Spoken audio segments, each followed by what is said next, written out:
नमस्कार. आज आपण आहार, निद्रा आणि ब्रह्मचर्य म्हणजेच फूड, स्लीप आणि डिसिप्लिन लाईफ या 3 उपस्तंभांविषयी म्हणजे पिलर्स ऑफ हेल्थ या विषयांवर बोलणार आहोत. ते सध्या आपण बोलतोय आणि त्याच्यामध्ये आज थोडासा विचार आपण निद्रेवर करू. निद्रा दॅट इज स्लीप. कारण आपल्याला जेवढा आहार किंवा बाकीच्या ॲक्टिव्हिटीज हे जेवढं महत्त्वाचं आहे, तेवढंच निद्रेलाही महत्त्व आहे आणि त्या निद्रेमध्येच आपल्या शरीराची जडणघडण पुन्हा होत असते. त्याचं वेअर अँड टेअर जे असतं ते स्लीपमध्येच सुधारत असतं. पुन्हा नवीन अवस्था सकाळी उठल्यानंतर प्राप्त व्हायला हवी आणि त्यासाठी निद्रा ही अतिशय महत्त्वाची आहे. पण निद्रा केव्हा येणार? जेव्हा मन आणि सर्व इंद्रिय त्यांच्या विषयांपासून परावृत्त होतात, थकल्याने परावृत्त होतात, त्यावेळेला मनुष्याला झोप येते. त्यामुळे मग मनाचे विषय कुठले? तर चिंतनम, विचार्यम, ऊह्यम, ध्येयम, संकल्पमेव च. चिंतन करणं, एखादाच विषय त्याच्यावर चिंतन करत राहणं. विचार्यम म्हणजे विचारणा करत राहणं, प्रश्न निर्माण करत राहणं, प्रश्न विचारणं.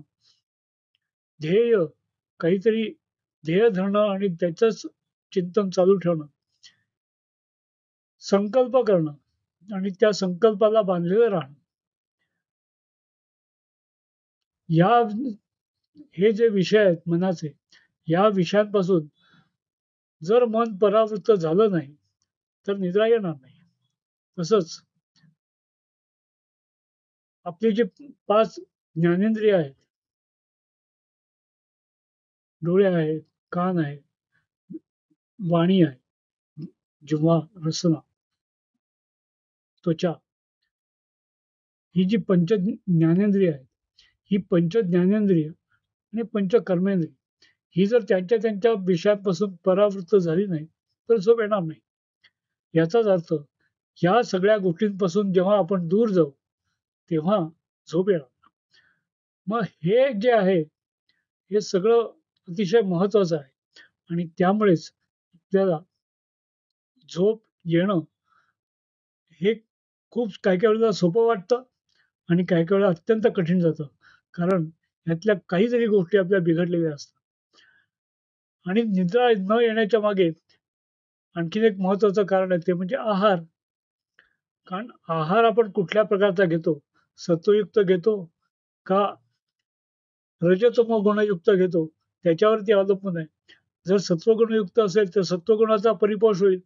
जर तमोगुणाचा किंवा रजोगुणाचा आहार असेल, तर रजोगुण आणि तमोगुण परिपोष होईल आणि त्यामुळे झोप त्या पद्धतीने लागेल. ज्यावेळेला मन आणि इंद्रिय त्यांच्या विषयांपासून परावृत्त होतात, ह्याचाच अर्थ ते रजोगुणापासून परावृत्त होतात आणि सत्वगुणाची अभिवृद्धी होते म्हणून झोप येते. आणि ही सत्वगुणा म्हणूनच ही जी निद्रा आहे, ही वास्तविक तमोगुणी आहे. तमोगुणी का आहे? तर त्याच्यापासून आपल्याला ज्ञान काही होत नाही. आणि ज्ञान होत नाही म्हणजे काय? अभाव प्रत्यावलंबना निद्रा. म्हणजे त्याचं ज्ञान कुठलं होतं? मला काही कळलं नाही. मी मेल्यासारखा ठार झोपलो होतो. ह्याचाच अर्थ असा, की त्यावेळेला कुठलंही ज्ञान आपल्याला होत नाही आणि म्हणून ती निद्रा ही तमोगुणी आणि अभावामुळे समजली जाणारी, अभावामुळे त्याचं ज्ञान होणारी अशी ती निद्रा आहे. त्यामुळे अशी ही निद्रा जरी असली, तरी ती भूतधात्री निद्रा आहे.